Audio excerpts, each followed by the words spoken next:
What's going on, y'all? Minutes with Mellon. Take a long video, make it a lot shorter, because, we ain't got time for all that. So anyways, October surprise, it's here. Oh, this is good. It's censorship. You ain't gonna believe this shit. We're just gonna we're gonna burrow right in. So, let's start burrowing. So dumb. Fuck, that's funny.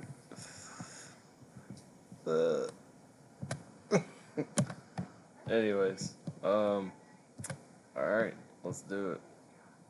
This shit is crazy.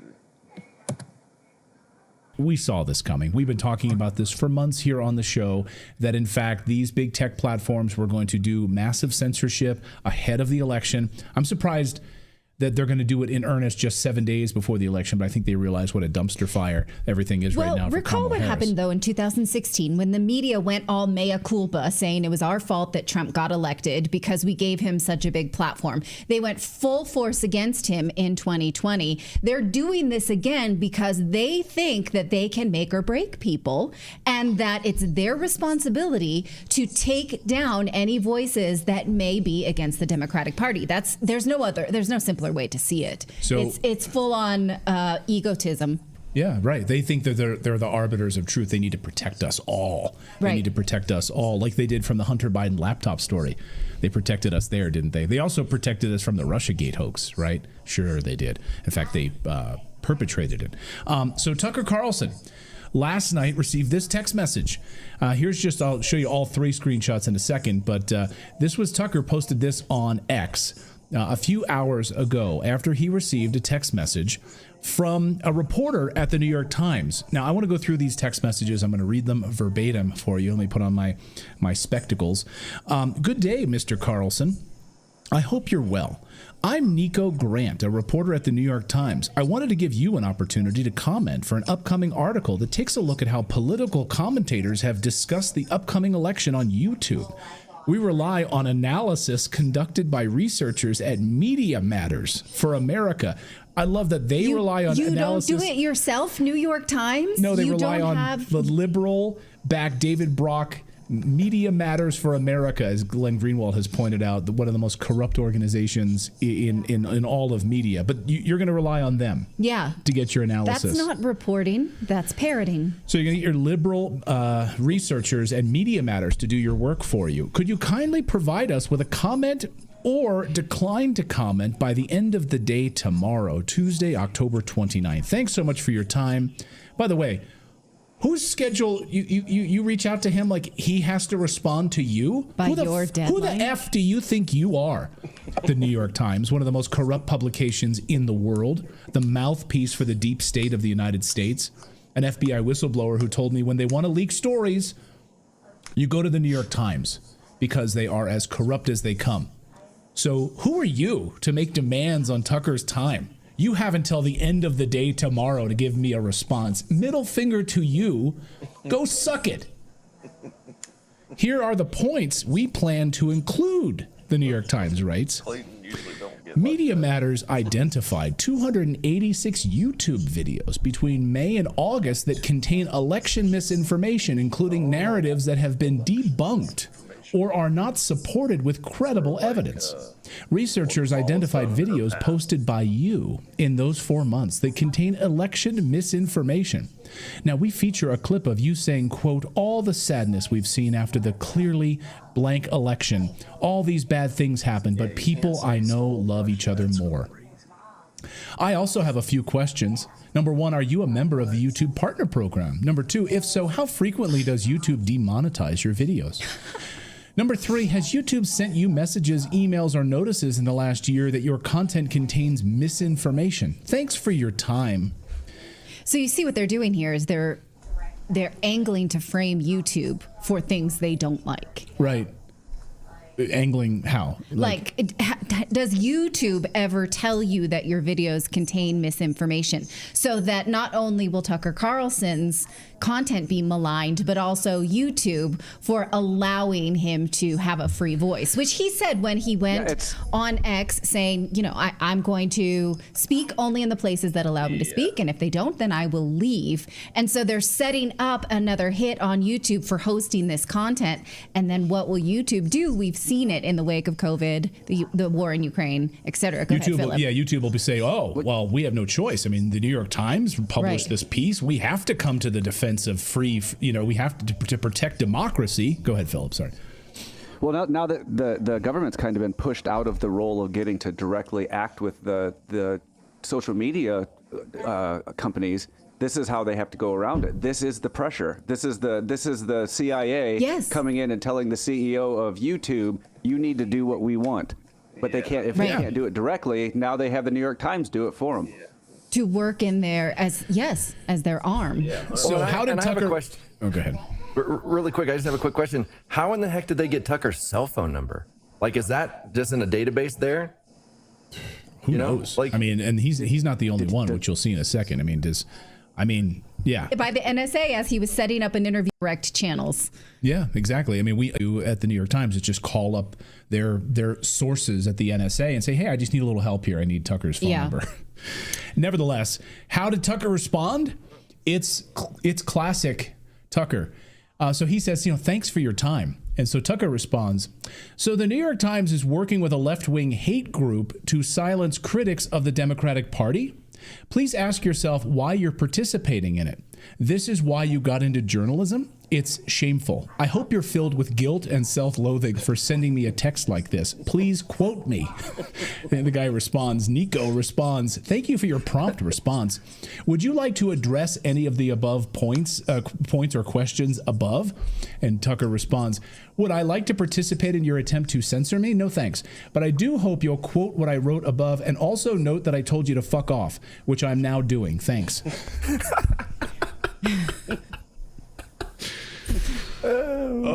Golf clap. Yeah. At this point, because these people are evil. That's what he told me. And I think these people are demonic, honestly. I think that his text betrays a confidence that he does not have, this Nico, because you have to think that he's a peon who's doing the bidding of the also. Locked his Twitter account down because the backlash was swift and immediate. Here is Nico Grant now locking down his Twitter posts. These posts are protected. You can't see them anymore at the New York Times. You're a New York. Yeah. He looks quite. And these communists. Well, somebody put him up to this. Of course. That's what he does. And Tucker does him a change. Ben Shapiro had this. He says, if you were wondering what the legacy media would plan for its October surprise, wonder no longer. It is here. Today, I received the following text from a reporter at the New York Times and literally asks the same things, almost verbatim. Save like a clip that he mentions of his specificity for Ben Shapiro. So Ben Shapiro responds, what precisely is the New York Times doing? It's perfectly obvious. It's using research from Media Matters, which is a radical left-wing organization whose sole purpose is destroying conservative media in order to pressure YouTube to demonetize and penalize any and all conservatives 1 week from the election. Ben Shapiro then writes, that's the entire game here. Run an article in America's, quote, most trusted newspaper that declares pretty much every major conservative a purveyor of misinformation on YouTube, thus strong-arming YouTube into taking action against conservatives. Then he says, this is totally scandalous. In 2020, the legacy media shut down dissemination of the Hunter Biden laptop story and laundered the claim that it was all Russian disinformation, all to get Joe Biden elected. Then he says in 2024, they're even more brazen. They're openly trying to intimidate YouTube, one of the most dominant news platforms in America, into shutting down anyone who isn't pro-Kamala. He's right. Zero Hedge even getting in on this today. One of the largest and most read websites in the world. Zero Hedge tweeted this. It's not just the New York Times and Media Matters. NewsGuard has also been mobilized. The entire censorship industrial complex is in full-blown meltdown over the disaster of Kamala Harris right now. I added that part. But that's why they're in a meltdown mode right now. So NewsGuard, New York Times, Media Matters, this is your October surprise. the massive media silencing of conservative voices. And we saw it yesterday. There it is, y'all. On YouTube. If you did a search for Trump Rogan interview, Trump Rogan full podcast interview, it doesn't matter. Here I did it just before the show just to show you again. Trump Rogan. Search. Nothing. News at the top. There's a clip from The Rising. There's a ABC News reaction. Watch Mojo's reaction, 12-minute clip, 15-minute clip here, another 15-minute clip, 20-minute clip, not the 3-hour interview. Here's a 6-minute clip. Here's Megyn Kelly's response. Oh, and then people also watch these other choices. So we're done giving you search results. Here's some other things we think you'd like to watch, like this. Mark Cuban on why he dumped Trump. Why do you think when I type in Trump Rogan, I want to see a freaking interview with Mark Cuban on CNN about why he's now supporting Kamala Harris? Oh, continue scrolling all the way down. You can see it. Keep going all the way down. No interview. The Rising's response, all these companies, ABC News's, Fox News's response, shorts, and then clips from like a year ago. Oh, there's Trump on the Fresh Prince of Bel-Air from the 1990s. That's relevant. Here's Bill O'Reilly and I mean, Jon Stewart. That's relevant. Here's Saturday Night Live. That's relevant. So do any search you want. Unless you specifically go to Trump Rogan's page, you won't be able to find it. Yeah, that's pretty fucked up. And then they just go on to talk about the CIA, and they hired this fucking devil lady, and she's going to pretty much censor all of America. And Victoria Nuland, who is just censorship happy, speaking with that Rachel Maddow cunt. Yeah, so that's the October surprise. And then, you know, you got videos like this that are just pouring in, like not even looking it up. Stack of mail-in ballots found in Southern California storm drain. I wonder if they're mostly Republican. So they're setting it up to be like, oh yeah, you lost the election because all these ballots were found in a storm drain. Yeah, you lost it by, 400 votes. Shit, sorry. So, yeah, Trump went on Rogan for 3 hours. Rogan was like, I'd be glad to talk to Kamala. And she's like, well, you have to come to me in Washington or New York or whatever. And it can only be an hour long. And Rogan's like, fuck no. Not doing that. So good on him. And, because everybody will start searching clips right before they go vote.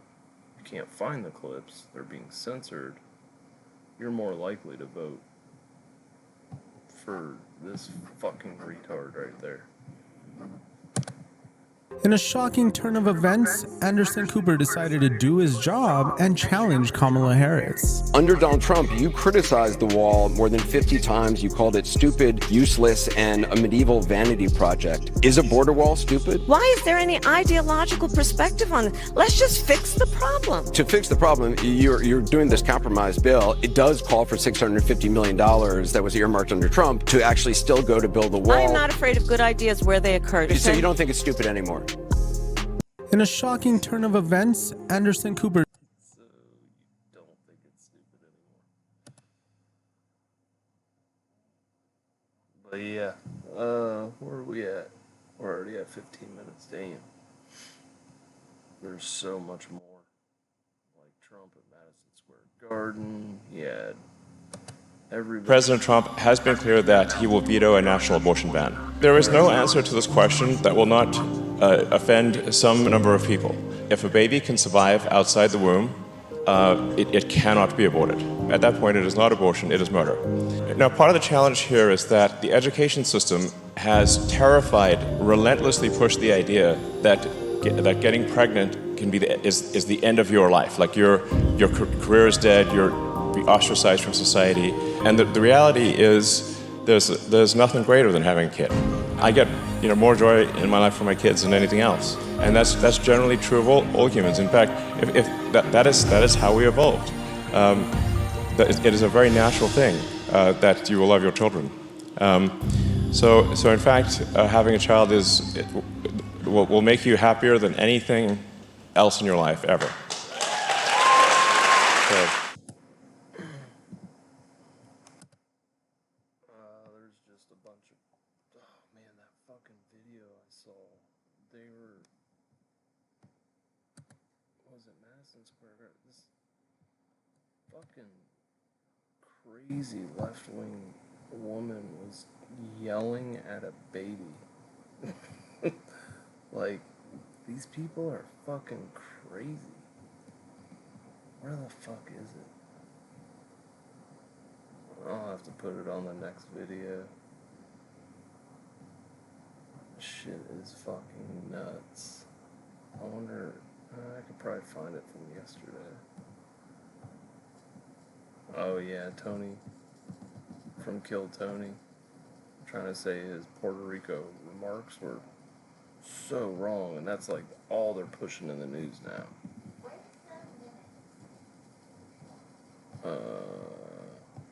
There it is.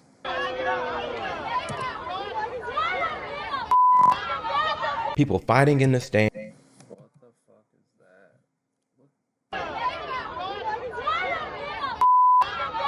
People fighting What the fuck is in the stands. He goes on about the comma blah fucking rally, how terrible it was. But yeah, like, how do you yell at a baby? What is wrong with you? But yeah, censorship, that's what's going on now. So